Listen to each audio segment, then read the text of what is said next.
ಯಾಕೆ ಅಳ್ತಾ ಇರೋದು? ಯಾಕೆ ಯಾಕೆ ಯಾಕೆ ಅಳ್ತಾ ಇರೋದು? ನಿನ್ನು ಕರ್ಕೊಂಡು ಹೋಗ್ಲಾ? ಬೂವ ಕರ್ಕೊಂಡು ಹೋಗೋಣ? ಹೋಗೋಣ ಹೋಗೋಣ ಹೋಗೋಣ. Hey guys, welcome back to my channel. So ತುಂಬ ದಿನ ಆದ್ಮೇಲೆ ಮತ್ತೆ ವ್ಲಾಗ್ ಮಾಡ್ತಾ ಇದ್ದೀನಿ. ಸೊ ಇವತ್ತು ಮಂಡೇ 15th. ಇವತ್ತು ನನ್ನ ಮಗಳದ್ದು 11th ಮಂತ್ ಬರ್ತ್ಡೇ ಕೂಡ ಇದೆ.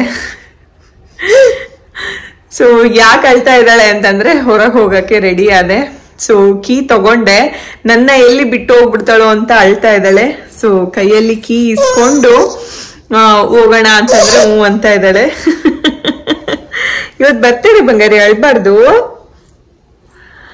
ಸೊ ಅಮ್ಮನ ಮನೇಲಿದೆ, ಕೆಲವೊಂದು ಕೆಲಸಗಳ ಮೇಲೆ ಮತ್ತೆ ಬಂದಿದ್ದೆ. ಸೊ ಹಬ್ಬ ಎಲ್ಲ ಆಯ್ತು. ಅದಾದ್ಮೇಲೆ ನನಗೆ ಲಾಸ್ಟ್ ವೀಕ್ ಸರಿಯಾಗಿ ವ್ಲಾಗ್ ಮಾಡಕ್ ಆಗ್ಲಿಲ್ಲ. ಸೊ ನಾನು ಸ್ವಲ್ಪ ಬ್ಯುಸಿ ಆದೆ. ಮತ್ತೆ ಅದಕ್ಕೆ ಇವತ್ತು ವ್ಲಾಗ್ ಮಾಡೋಣ ಅಂತ ಸ್ಟಾರ್ಟ್ ಮಾಡ್ತಾ ಇದ್ದೀನಿ. ಸೊ ಹೊರಗಡೆ ಹೊರಟಿದ್ವಿ, ಸ್ವಲ್ಪ ಕೆಲಸ ಇತ್ತು. ಫಸ್ಟು ಹೋಟ್ಲ್ ಹತ್ರ ಹೋಗ್ಬಿಟ್ಟು, ಸೊ ಆಮೇಲೆ ಹೊರಗಡೆ ಸ್ವಲ್ಪ ಕೆಲಸ ಇದೆ. ಸೊ ಮುಗಿಸ್ಕೊಂಡು ಬರಬೇಕು. ಹ್ಯಾಪಿ ಬರ್ಡೇ, ಹ್ಯಾಪಿ ಬರ್ಡೇ ಬಂಗಾಡಿ. ಥ್ಯಾಂಕ್ ಯು ಹೇಳು. ಈಗ ವ್ಲಾಗ್ ಮಾಡಕ್ಕೆ ಸ್ಟಾರ್ಟ್ ಆದ್ಮೇಲೆ ಸುಮ್ಮನೆ ಆದ್ಲು. ಇಷ್ಟು ತನಕ ಕುಯ್ಯೂ ಅಂತ ಅಳ್ತಾನೆ ಇದ್ಲು.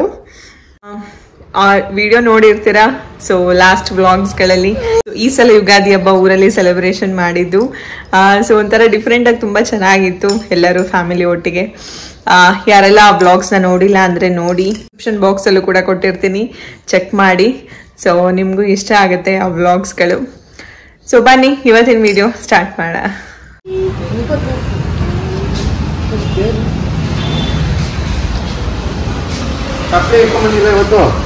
ಏಯ್ ಗುಂಡಿ ಗುಡ್ಡವ್ವ, ಗುಂಡಮ್ಮ. ನೆಕ್ಸ್ಟು ಮನೆಗೆ ಸ್ವಲ್ಪ ಐಟಮ್ಸ್ಗಳು ಮತ್ತೆ ಹೋಟ್ಲಿಗೆ ಸ್ವಲ್ಪ ಐಟಮ್ಸ್ಗಳು ಬೇಕಿತ್ತು. ಹಾಗಾಗಿ ಡಿಮಾರ್ಟ್ ಬಂದಿದ್ವಿ. ನಾನು ನನ್ನ ತಮ್ಮ ಮತ್ತೆ ಪಾಪು 3 ಜನ ಬಂದಿದ್ವಿ. ಸೊ ಮನೆ ಹತ್ರನೇ ಇದೆ, ಹಾಗಾಗಿ ಫಸ್ಟ್ ಟೈಮ್ ಅವಳನ್ನ ಡಿಮಾರ್ಟಿಗೆ ಕರ್ಕೊಂಡು ಬಂದಿದ್ದು. ಸೊ ಅಲ್ಲಿ ಕೂರ್ಸಿದ್ವಿ, ತುಂಬಾ ಖುಷಿ ಪಡ್ತಾ ಇದ್ಲು, ತುಂಬಾ ಎಕ್ಸೈಟ್ ಆಗಿದ್ಲು. ಸೊ ಅಷ್ಟು ಐಟಮ್ಸ್ ಅವಳನ್ನ ಫಸ್ಟ್ ಟೈಮ್ ಈ ತರ ನಾವು ಸೂಪರ್ ಮಾರ್ಕೆಟ್ಗಳಿಗಾಗಿರ್ಬೋದು, ಅಂದ್ರೆ ಈ ತರ ಯೂಸ್ ಆಗಿ ಒಂದು ದೊಡ್ಡ ಮಾರ್ಕೆಟ್ಗೆ ಅಂತ ಅಂದ್ಬಿಟ್ಟು ಇದೇ ಫಸ್ಟ್ ಟೈಮ್ ಕರ್ಕೊಂಡು ಬಂದಿದ್ದು. ಸೊ ಅದ್ರಲ್ಲೂ ಅದು ನೀಟಾಗಿ ಇಟ್ಕೊಂಡು ಕುತ್ಕೊಂಡಿದ್ಲು. ಅವಳೊಂದು ಫುಲ್ ಖುಷಿ ಪಡ್ತಾ ಇದ್ಲು. ಅಲ್ಲಿನ ಸ್ಟಾಫು ಅಷ್ಟೇನೆ, ಅಲ್ಲಿನ ಕಸ್ಟಮರ್ಸ್ಗೂ ಅಷ್ಟೇನೆ. ಸೊ ಎಲ್ಲರೂ ಅಷ್ಟೇನೆ ಅವಳನ್ನೇ ನೋಡ್ತಾ ಇದ್ರು. ಅಷ್ಟು ಕುತ್ಕೊಂಡು ಕೇಕೆ ಹೊಡ್ಕೊಂಡು ಎಲ್ಲ ಇದು ಮಾಡ್ತಾ ಇದ್ಲು, ಕಿರ್ಚ್ತಾ ಇದ್ಲು. ಎಲ್ಲರೂ ಅವಳನ್ನೇ ನೋಡ್ತಾ ಇದ್ರು ಅಲ್ಲಿ. ಸೊ ಅದಾದ್ಮೇಲೆ ಹೋಗೋ ಬರೋರ್ಗೆಲ್ಲಾನು ಅಷ್ಟೇ ಹಾಯ್ ಮಾಡೋದು ನೋಡ್ಬಿಟ್ಟು, ಅವ್ರೇನಾದ್ರು ಇವಳನ್ನ ಮಾತಾಡ್ಸ್ಲಿಲ್ಲ, ನೋಟಿಸ್ ಮಾಡ್ಲಿಲ್ಲ ಅಂತಂದ್ರೆ ಇವಳೇ ಇದ್ ಮಾಡೋದು ಮಾಡ್ತಾ ಇದ್ಲು. ಸೊ ನಮ್ಗಂತೂ ನಕ್ಕು ಸಾಕಾಯ್ತು. ಆಮೇಲೆ ಕೆಲವೊಂದು ಐಟಮ್ಸ್ ಅಂದ್ರೆ ಏನೇನ್ ತಗೋಬೇಕು ಅನ್ಕೊಂಡಿದ್ವು ಎಲ್ಲ ತಗೊಂಡ್ವಿ. ನಾನು ಪ್ರತಿ ಸಲ ಡಿಮಾರ್ಟ್ಗೆ ಹೋಗ್ಲಿ ಅಥವಾ ಯಾವುದೇ ಮಾರ್ಟ್ಗೆ ಹೋಗ್ಲಿ ಏನಾದ್ರೂ ಹೊಸ ಐಟಮ್ಗಳಿದ್ಯಾ ಅಂತ ನೋಡ್ತಾ ಇರ್ತೀನಿ. ಸೊ ಪ್ರತಿ ಸಲ ಏನಾದ್ರೂ ಒಂದು ಹೊಸದೊಂದು ಇಟ್ಕೊಂಡು ಬರ್ತೀನಿ. ಅಮ್ಮ ಬೈತಾ ಇರ್ತಾರೆ, ನನ್ನ ತಮ್ಮನೂ ಅದೇ ಹೇಳ್ತಾ ಇದ್ದ, ಏನಾದ್ರೂ ಒಂದು ನೋಡ್ತಾನೆ ಇರ್ತೀಯ ಹೊಸದು, ಸಾಕು ಹೋಗೋಣ ಟೈಮ್ ಆಯ್ತು ಅಂತ. ಬಟ್ ಏನಾದ್ರೂ ಒಂದು ಕಲೆಕ್ಷನ್ಸ್ ಆ್ಯಡ್ ಆಗ್ತಾನೆ ಇರುತ್ತಲ್ಲ. ಸೊ ಹಂಗಾಗಿ ನಾನು ಏನಾದ್ರೂ ಒಂದು ಆರ್ಗನೈಸರ್ಸ್ ಆಗಿರ್ಬೋದು, ಸೊ ಏನೋ ಒಂದು ಅಥವಾ ನಾವು ಯೂಸ್ ಮಾಡೋ ಟೂಲ್ಸ್ಗಳಾಗಿರ್ಬೋದು, ಅಡಿಗೆ ಮನೆಗಾಗಿರ್ಬೋದು, ಏನಕ್ಕಾರು ಆಗಿರ್ಬೋದು. ಸೊ ಏನಾದ್ರೂ ಒಂದು ಹೊಸದಿದ್ದೇ ಇರುತ್ತೆ ಅಂದ್ಬಿಟ್ಟು ನೋಡ್ತಾ ಇರ್ತೀನಿ. ಕಣ್ಣಿಗೆ ಯಾವ್ದಾದ್ರು ಚೆನ್ನಾಗಿ ಕಂಡ್ರೆ ತಗೊಂಡ್ ಬರ್ತೀನಿ. ಅವಳಂತೂ ತುಂಬಾ ಎಂಜಾಯ್ ಮಾಡ್ತಾ ಇದ್ಲು. ಸೊ ಇದಾದ್ಮೇಲೆ ಮತ್ತೆ ಅವಳನ್ನ ಆಧಾರ ಕಾರ್ಡ್ದು ಇದು ಮಾಡಿಸ್ಬೇಕಿತ್ತು, ಅಂದ್ರೆ ಅವಳಿಗೆ ಆಧಾರ ಕಾರ್ಡ್ ಮಾಡಿಸ್ಬೇಕಿತ್ತು. ಸೊ ಅಲ್ಲಿಗೂ ಕೂಡ ಕರ್ಕೊಂಡು ಹೋಗ್ಬೇಕಿತ್ತು. ಅಲ್ಲೂ ನನ್ನ ತಮ್ಮ ಅವಳ ಜೊತೆ ಆಟ ಆಡ್ತಾ ಇದ್ದ. ಅವಳನ್ನ ಬಿಟ್ಬಿಟ್ಟು ಸೈಡಿಗೆ ಹೋಗೋದು, ಅವಳು ಬಗ್ಗಿ ಹುಡುಕ್ತಾ ಇದ್ಲು. ಅಂದ್ರೆ ಒಟ್ಟು ನಾವ್ ಎದುರುಗಡೆ ಕಾಣಿಸ್ಬೇಕಿತ್ತು ಅವಳಿಗೆ. ಒಬ್ಳೆ ಮಾತ್ರ ಇರ್ತಿರ್ಲಿಲ್ಲ, ನಾನು ಇಲ್ಲ ಅವನು, ಇಬ್ರಲ್ಲಿ ಒಬ್ರು ಕಾಣಿಸ್ಬೇಕಿತ್ತು. ಸ್ವಲ್ಪ ದೂರ ಅವನು ಇಟ್ಕೊಂಡಿದ್ದ, ಸ್ವಲ್ಪ ದೂರ ನಾನು ಇಟ್ಕೊಂಡಿದ್ದೆ. ಒಟ್ನಲ್ಲಂತೂ ಬಿಲ್ಲಿಂಗ್ ಆಗೋವರ್ಗುನು ಫುಲ್ ಚೆನ್ನಾಗಿ ಎಂಜಾಯ್ ಮಾಡ್ಕೊಂಡು ಚೆನ್ನಾಗಿ ಕೂತಿದ್ಲು. ಸೊ ಏನೇನು ಐಟಮ್ಸ್ ತಗೋಬೇಕೋ ಎಲ್ಲ ತಗೊಂಡು ಮತ್ತೆ ಬೆಂಗಳೂರು 1ಗೆ ಬಂದ್ವಿ ಆಧಾರ ಕಾರ್ಡ್ ಮಾಡಿಸ್ಬೇಕು ಅಂತ ಹೇಳ್ಬಿಟ್ಟು.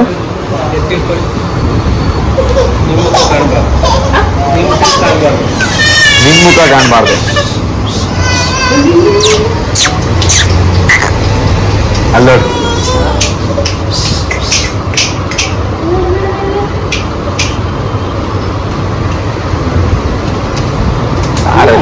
ಹೊಸಬ್ರು ಅಂತ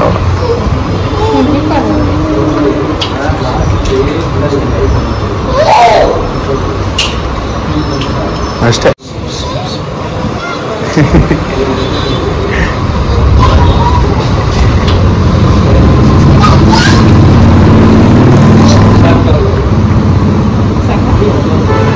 ಡಿಮಾರ್ಟ್ ಅಲ್ಲಿ ಶಾಪಿಂಗ್ ಇತ್ತು, ಅದು ಮುಗಿಸ್ಕೊಂಡು ಅದು ಆಧಾರ್ ಕಾರ್ಡ್ ಮಾಡಿಸ್ಬೇಕಿತ್ತು. ಸೊ ಅದನ್ನು ಮುಗಿಸ್ಕೊಂಡು ಮತ್ತೆ ಸ್ವಲ್ಪ ಬ್ಯಾಂಗಲ್ ಸ್ಟೋರ್ ಅಲ್ಲಿ ಸ್ವಲ್ಪ ಕೆಲಸ ಇತ್ತು. ಸೊ ಎಲ್ಲ ಮುಗಿಸ್ಕೊಂಡು ಬಂದ್ವಿ. ಸೊ ಪಾಪು ಮಲಗಿದ್ದಾಳೆ, ಊಟ ಎಲ್ಲ ಆಯ್ತು. ಸೊ ಈಗ ಅವಳು ಮಲಗಿದ್ದಾಳೆ. ಸೊ ಏನಿಲ್ಲ, ನೀವು ಯಾರಿಗಾದ್ರೂ ಚಿಕ್ಕ ಮಕ್ಕಳಿಗೆ ಆಧಾರ್ ಕಾರ್ಡ್ ಮಾಡಿಸ್ಬೇಕು ಅಂತ ಇದ್ರೆ ಸೊ ಪೇರೆಂಟ್ಸ್ದು ಇಬ್ರದ್ದು, ಫಾದರ್ ಅಂಡ್ ಮದರ್ ಇಬ್ರದ್ದು ಆಧಾರ್ ಕಾರ್ಡ್ ಜೆರಾಕ್ಸ್ ಬೇಕೇ ಬೇಕು. ಮತ್ತೆ ಬರ್ತ್ ಸರ್ಟಿಫಿಕೇಟ್ ಬೇಕು. ಬರ್ತ್ ಸರ್ಟಿಫಿಕೇಟ್ ನ ನೀವು ಒರಿಜಿನಲ್ ಕ್ಯಾರಿ ಮಾಡಲೇಬೇಕು. ಏನಿಲ್ಲ, ಸ್ಕ್ಯಾನ್ ಮಾಡಿಬಿಟ್ಟು ನಿಮ್ಗೆ ಬರ್ತ್ ಸರ್ಟಿಫಿಕೇಟ್ ನ ರಿಟರ್ನ್ ಮಾಡ್ತಾರೆ. ಸೊ ಅದೇನೇನು ಅವ್ರು ತಗೊಳ್ಳಲ್ಲ. ಬಟ್ ಆಧಾರ್ ಕಾರ್ಡ್ ಮಾತ್ರ ಜೆರಾಕ್ಸ್ ತಗೋತಾರೆ. ಮತ್ತೆ ಪಾಪುದು ಫೋಟೋ ತಗೋತಾರೆ. ಸೊ ನೀವು ವಿಡಿಯೋ ಕ್ಲಿಪ್ಪಿಂಗ್ಸ್ ಅಲ್ಲಿ ನೋಡಿದ್ದೀರಾ ಅನ್ಸುತ್ತೆ. ಪಾಪುದು ಫೋಟೋ ತಗೋತಾರೆ. ಸೊ ಚಿಕ್ಕ ಮಗು ಆಗಿರೋದ್ರಿಂದ ಫಿಂಗರ್ ಪ್ರಿಂಟ್ ಏನ್ ತಗೊಳ್ಳಿಲ್ಲ, ಜಸ್ಟ್ ಒಂದು ಫೋಟೋ ಕಾಪಿ ತಗೊಂಡ್ರು ಅಷ್ಟೇನೆ. ಏನಿಲ್ಲ, ಒಂದು 15 days ಅಲ್ಲಿ ನಮ್ದು ರಿಜಿಸ್ಟರ್ ಮೊಬೈಲ್ ನಂಬರ್ಗೆ ನೋಟಿಫಿಕೇಶನ್ ಬರುತ್ತೆ. ಸೊ ಆಮೇಲೆ ಹೋಗಿ ನೀವು ಡೌನ್ಲೋಡ್ ಮಾಡ್ಕೊಳ್ಳಿ ಅಂತ ಹೇಳಿದ್ರು. ಸೊ ಮಾಡಿಸ್ಬೇಕು. ಅದೇ ಕೆಲವೊಂದು ಒಳಗೆ ನಾನು ಆಲ್ರೆಡಿ ಒಂದು ಸುಕನ್ಯಾ ಸಮೃದ್ಧಿ ಯೋಜನೆ ಬಗ್ಗೆ ಒಂದು ವಿಡಿಯೋ ಮಾಡಿದ್ದೆ. ಸೊ ಅದು ಮಾಡಿಸ್ಬೇಕಿತ್ತು. ಹಾಗಾಗಿ ಕೆಲವೊಂದು ಡಾಕ್ಯುಮೆಂಟ್ಸ್ನೆಲ್ಲ ಇನ್ನೂ ಸ್ವಲ್ಪ ಮಾಡಿಸೋದಿದೆ, ಕೆಲವೊಂದು ಕಲೆಕ್ಟ್ ಮಾಡ್ಕೊಂಡು ಬರೋದಿದೆ. ಸೊ ಎಲ್ಲ ಪ್ರೋಸೆಸ್ ನಡೀತಾ ಇದೆ. ಸೊ ಫ್ರೀ ಸಿಕ್ಕಾಗೆಲ್ಲ ಅದನ್ನ ನೋಡ್ಕೋತಾ ಇರ್ತೀನಿ. ಸೊ ಇದೆಲ್ಲ ಬಂದ್ಬಿಟ್ಟು ಇದೇ ವ್ಲಾಗ್ ಅಲ್ಲೇ ತೋರ್ಸೋಣ ಅನ್ಕೊಂಡೆ. ಅವಳ ಟ್ರೆಡಿಷನಲ್ ಡ್ರೆಸ್ಸಸ್ ಇದು. ಸೊ ಈ ಡ್ರೆಸ್ ನೋಡಿರ್ತೀರಾ, ಅವಳ ಅಂದ್ರೆ ಯುಗಾದಿ ಹಬ್ಬಕ್ಕೆ ಹಾಕಿದೆ. ಇದೆಲ್ಲ ಟ್ರೆಡಿಷನಲ್ ಡ್ರೆಸ್. ಆಲ್ರೆಡಿ ಒಂದು ಮಾಡರ್ನ್ ಮತ್ತೆ ಅವಳ ಹತ್ರ ಇರುವಂತಹ ಪಾರ್ಟಿ ವೇರ್ ಫ್ರಾಕ್ ಕಲೆಕ್ಷನ್ಸ್ ಬಗ್ಗೆ ಒಂದು ಆಲ್ರೆಡಿ ವಿಡಿಯೋ ಮಾಡಿದೆ. ಇದ್ರ ಮೇಲೆನೆ ಇನ್ನೊಂದು ಸಪರೇಟ್, ಅಂದ್ರೆ ಅವಳ ಹತ್ರ ಟ್ರೆಡಿಷನಲ್ ಆಗಿ ಇದ್ರದ್ದು ಕಲೆಕ್ಷನ್ಸ್ ಇದೆ. ಸೊ ಅದನ್ನೇ ಸಪರೇಟ್ ವಿಡಿಯೋ ಮಾಡೋಣ ಅಂತ. ಸೊ ಈ ವ್ಲಾಗ್ ಅಲ್ಲಿ ನಾನು ತೋರಿಸ್ತಾ ಇಲ್ಲ. ಸೊ ನೆಕ್ಸ್ಟ್ ವಿಡಿಯೋದಲ್ಲಿ ನಿಮ್ಗೆ ಅವಳ ಹತ್ರ ಯಾವ್ದಾದ್ರು ಫ್ರಾಕ್ಸ್ ಇದೆ, ಸೊ ಇನ್ನು ಹಾಕದೇ ಇರೋದು ಯಾವ್ದು, ಹಾಕಿರೋದು ಯಾವ್ದು, ಸೊ ಎಲ್ಲ ಡೀಟೇಲ್ಸ್ ನಾನು ಕೊಡ್ತೀನಿ.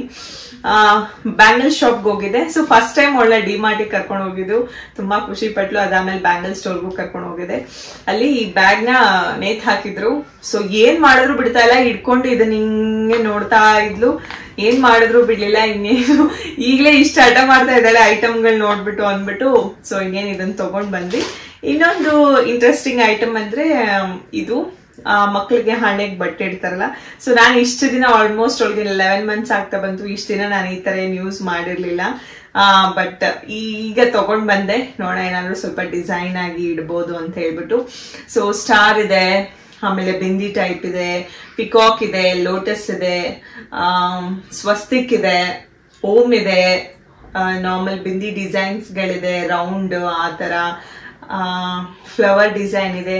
ಸೊ ತುಂಬಾ ಚೆನ್ನಾಗಿದೆ. ಇದು ಒಂಥರ ಜಸ್ಟ್ ಹಿಂಗೆ, ಅದಕ್ಕಿಂತ ಇದನ್ನು ಒಂದು ಕಾಜಲ್ ತಗೊಂಡಿದ್ದೀನಿ. ಸೊ ಜಸ್ಟ್ ಹಿಂಗ್ ಹಾಕ್ಬಿಟ್ಟು ಹಿಂಗ್ ಹಚ್ಚೋದು. ನಾರ್ಮಲ್ ಕಾಜಲ್ ಅಲ್ಲಿ ಹಚ್ಚಿಸ್ಕೊಳ್ಳೋದೇ ಇಲ್ಲ, ಹಿಂಗೆ ಹಿಂಗೆ ಮಾಡ್ತಾನೇ ಇರ್ತಾಳೆ. ಸೊ ಇದು ಪಟ್ಟಂತ ಹಿಂಗ್ ಹಾಕಿ ಹಿಂಗ್ ಇಡೋದು ಅಂತ ತಗೊಂಡ್ ಬಂದೆ. ನೋಡೋಣ, ಇದೊಂದ್ಸಲ ಟ್ರೈ ಮಾಡ್ಬೇಕು ಹೇಗೆ ಅಂತ ನೋಡ್ಬೇಕು. ಸೊ ಈಗ ಸ್ವಲ್ಪ ಕೆಲಸ ಇದೆ, ಮಿಷಿನ್ಗೆಲ್ಲ, ವಾಷಿಂಗ್ ಮಿಷಿನ್ಗೆಲ್ಲ ಸ್ವಲ್ಪ ಬಟ್ಟೆ ಹಾಕ್ಬೇಕು. ಸೊ ಕೆಲಸ ಮುಗಿಸ್ಕೊಂಡ್ಬಿಡ್ತೀನಿ. ಅದಾದ್ಮೇಲೆ ಅವಳು ಎದ್ದೇಳೋ ಅಷ್ಟೊತ್ತಿಗೆ ಅದೆಲ್ಲ ಮುಗ್ಬಿಡತ್ತೆ. ಆಮೇಲೆ ನಾನು ಈವ್ನಿಂಗ್ ಟೀ ಮಾಡ್ಕೊಂಡು ಕುಡಿಬೇಕು. ಸೊ ಈ ವ್ಲಾಗ್ನ ಇನ್ನ ಕಂಟಿನ್ಯೂ ಮಾಡ್ತೀನಿ. ಅಮ್ಮ ರೀಸೆಂಟ್ ಆಗಿ ಬೆಡ್ ಸ್ಪ್ರೆಡ್, ಸೋಫಾ ಕವರ್ಸು ಎಲ್ಲಾನು ಚೇಂಜ್ ಮಾಡಿದ್ರು. ಬಟ್ ನನ್ನ ಮಗಳು ಬಂದ ತಕ್ಷಣ ಒಂದು ಸೋಫಾ ಮೇಲ್ಗಡೆ ಹಾಕಿದ್ರಲ್ಲ, ಸೊ ಅದ್ರ ಮೇಲೆ ಒಂದ್ರ ಮೇಲೆ ಸುಸು ಮಾಡ್ಬಿಟ್ಟಿದ್ಲು, ಇನ್ನೊಂದ್ರ ಮೇಲೆ ಮಜ್ಜಿಗೆ ಚೆಲ್ಬಿಟ್ಟಿದ್ಲು. ಸೊ ಹಾಗಾಗಿ ಮತ್ತೆ ಮಿಷಿನ್ ಹಾಕ್ತಾ ಇದ್ದೆ. ತುಂಬಾ ಏನ್ ಗಲೀಜ್ ಆಗಿರ್ಲಿಲ್ಲ. ಸೊ ಹಾಗಾಗಿ ಹೆಂಗು ಮಾಡಿದ್ಲಲ್ಲ ಅನ್ಬಿಟ್ಟು ಹಾಕ್ತಾ ಇದ್ದೆ. ಜಸ್ಟ್ ಒಂದು 15 minutesಗೆ ಸೆಟ್ ಮಾಡಿ ಎಕ್ಸ್ಪ್ರೆಸ್ ವಾಶ್ಗೆನೆ ಇಟ್ಟಿದ್ದೆ. ಅಂಡ್ ತುಂಬಾ ಜನಕ್ಕೆ ಡೌಟ್ ಇರುತ್ತೆ, ಕೆಲವರು ಮಿಷಿನ್ಗಳಿಗೆ ಬಟ್ಟೆ ಹಾಕಲ್ಲ, ತುಂಬಾ ಸುಕ್ ಆಗುತ್ತೆ, ಕೆಲವು ನೀಟಾಗಿ ವಾಶ್ ಆಗಲ್ಲ, ಕಳೆಗಳು ಹಾಗೆ ಕೂತಿರುತ್ತೆ. ಸೊ ಈ ತರ ಎಲ್ಲ ತುಂಬಾ ಡೌಟ್ಸ್ ಗಳಿರುತ್ತೆ. ಸೊ ಅದಕ್ಕೆ ಒಂದು ಪ್ರಾಪರ್ ಪ್ರೊಸೀಜರ್ನ ನೀವು ಫಾಲೋ ಮಾಡಿದ್ರೆ ಸೊ ಬಟ್ಟೆಗಳೆಲ್ಲ ಕ್ಲೀನ್ ಆಗಿ ಆಗತ್ತೆ. ಆಮೇಲೆ ಯಾವುದೇ ರೀತಿಯ ಸುಕ್ಕಾಗಿರ್ಬೋದು ಏನೂ ಇರಲ್ಲ. ಸೊ ಹೇಗೆ ಎತ್ತ ಅಂತ ನಾನು ಕಂಪ್ಲೀಟ್ ಆಗಿ ಇನ್ನೊಂದು ವಿಡಿಯೋ ಮಾಡಿ ತೋರಿಸ್ತೀನಿ.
ನಮಗೂ ಊಟಕ್ಕೆಲ್ಲ ಅಂದ್ರೆ ಡಿನ್ನರ್ ಜೊತೆ ಪಪ್ಪಾಯ ಬೇಕು ಅಂತ ಹೇಳ್ಬಿಟ್ಟು ಪಪ್ಪಾಯ ಹೆಚ್ಚ್ತಾ ಇದೆ. ಮತ್ತೆ ಪಾಪುಗೆ ಈವ್ನಿಂಗ್ ಸ್ನ್ಯಾಕ್ ತರ ಸೊ ಪಪ್ಪಾಯ ಫ್ರೂಟ್ನ ಕೊಡೋಣ ಅಂತ ಹೇಳ್ಬಿಟ್ಟು ಹಣ್ಣು ಹೆಚ್ಚ್ತಾ ಇದೆ. ಸೊ ಸಮ್ಮರ್ ಆಗಿರೋದ್ರಿಂದ ನೀವು ಆಗಿರ್ಬೋದು, ಚಿಕ್ಕ ಮಕ್ಕಳಿಗಾಗಿರ್ಬೋದು, ಸೊ ತುಂಬಾ ಹೈಡ್ರೇಟ್ ಆಗಿಡಿ, ಜಾಸ್ತಿ ಲಿಕ್ವಿಡ್ನ ಕುಡಿ. ತುಂಬಾ ಅಂದ್ರೆ ನನ್ನ ಮಗಳಂತೂ ಈ ಕಂಪ್ಲೀಟ್ ನೀರಿಗೆ ರೂಢಿ ಆಗ್ಬಿಟ್ಟಿದ್ದಾಳೆ. ಸೊ ಅವಳೇ ಬಾಟ್ಲು ತಗೊಂಡು ತುಂಬಾ ಬಾಯಾರಿಕೆ ಆದಾಗ ಅವಳೇ ಕುಡಿತಾಳೆ. ಸೊ ಅವಳಂತೂ ಫುಲ್ ರೂಢಿ ಆಗ್ಬಿಟ್ಟಿದ್ದಾಳೆ. ಕೆಲವು ಮಕ್ಕಳು ಇನ್ನೂ ರೂಢಿ ಆಗಿರಲ್ಲ. ಸೊ ಹಂಗಂತ ನೀವು ನೆಗ್ಲೆಕ್ಟ್ ಮಾಡಬೇಡಿ. ಆದಷ್ಟು ನೀವೇ ಅವಾಗ ಹಾಫ್ ಅನ್ ಅವರ್ಗೆ ಒಂದ್ಸಲ ಮಕ್ಕಳಿಗೆ ನೀರು ಕುಡಿಸ್ತಾ ಇರಿ. ಮಕ್ಕಳು ಅಂತಲ್ಲ, ನೀವು ಅಷ್ಟೇ, ಆಮೇಲೆ ದೊಡ್ಡವ್ರಿಗೂ ಅಷ್ಟೇನೆ ಜಾಸ್ತಿ ಹೈಡ್ರೇಟ್ ಆಗಿಡಿ. ತುಂಬಾ ಅಂದ್ರೆ ತುಂಬಾ ಬಿಸಿಲಿದೆ ಈ ಸಲ. ಸೊ ಹಣ್ಣಾಗಿರ್ಬೋದು, ಜ್ಯೂಸ್ ಆಗಿರ್ಬೋದು, ಲಿಕ್ವಿಡ್ ಐಟಮ್ಸ್ ಅಂತೂ ಜಾಸ್ತಿ ತಗೊಳ್ಳಿ. ಸೊ ಕೆಲಸಗಳೆಲ್ಲ ಮುಗಿಸ್ಕೊತಾ ಇದ್ದೆ. ಈಗ ಏನೇನ್ ಕೆಲಸ ಮಾಡ್ತಾ ಇರ್ಲಿ, ನನ್ನ ಮಗಳು ಅಂತೂ ಬಂದು ಕಾಲೆಳಿಯೋದು, ಈ ಕಡೆ ಎಲ್ಲಿ ಮಾಡೋದು ಮಾಡ್ತಿರ್ತಾಳೆ. ಸೊ ನಾನು ನೋಡೋವರೆಗೂ ನೋಡ್ತೀನಿ, ಸಮಾಧಾನ ಮಾಡ್ತೀನಿ. ನನ್ಗೇನಾದ್ರು ಈ ತರ ಮಾಡ್ತಾ ಇದ್ದೀನಿ ಅಂದಾಗ ಮೇಲ್ ಕೂರಿಸ್ಕೊಳ್ಳಿ ಅನ್ಬಿಟ್ಟು ಯಾರ ಜೊತೆಗೂ ಹೋಗಲ್ಲ. ಅಮ್ಮ ಕರಿತಿದ್ರು ಹೋಗಲ್ಲ, ಆ ಕಡೆ ನಮ್ಮ ಮತ್ತೆ ಕರಿತಾ ಇದ್ರು, ಯಾರು ಕರಿತಿದ್ರು ಹೋಗಲ್ಲ. ಸೊ ಕೊನೆಗೆ ಇನ್ನೇನ್ ಮಾಡೋದು ಅಂತ ಹೇಳ್ಬಿಟ್ಟು ಅವಳನ್ನು ಎತ್ಬಿಟ್ಟು ಸ್ಲ್ಯಾಬ್ ಮೇಲೆ ಕೂರಿಸ್ಕೋತೀನಿ. ಸೊ ಅವಳು ನಾನು ಏನೇನ್ ಮಾಡ್ತೀನಿ ಎಲ್ಲ ಎಂಜಾಯ್ ಮಾಡ್ತಿರ್ತಾಳೆ. ಬಟ್ ಆದ್ರೂ ತುಂಬಾ ಹುಷಾರಾಗೆ ಮಾಡ್ಬೇಕು. ಸೊ ಅದು ಇದು ಎಳಿತಾ ಇರ್ತಾಳೆ. So that's it for the video guys. Hope ನಿಮ್ಗೆ ಈ ವಿಡಿಯೋ ಇಷ್ಟ ಆಗಿದೆ ಅಂತ ಅನ್ಕೋತೀನಿ. ಸೊ ಮತ್ತೆ ಮುಂದಿನ ವಿಡಿಯೋದಲ್ಲಿ ಸಿಗ್ತೀನಿ. ಇನ್ನು ಯಾರೆಲ್ಲ ನನ್ನ ಚಾನೆಲ್ನ ಸಬ್ಸ್ಕ್ರೈಬ್ ಮಾಡ್ಕೊಂಡಿಲ್ಲ ಅಂದ್ರೆ ಈಗಲೇ ಹೋಗಿ ಚಾನೆಲ್ನ ಸಬ್ಸ್ಕ್ರೈಬ್ ಮಾಡ್ಕೊಳ್ಳಿ. ಹೀಗೆ ಸಪೋರ್ಟ್ ಮಾಡ್ತಾ ಇರಿ. So see all in the next video. Bye and thanks for watching guys.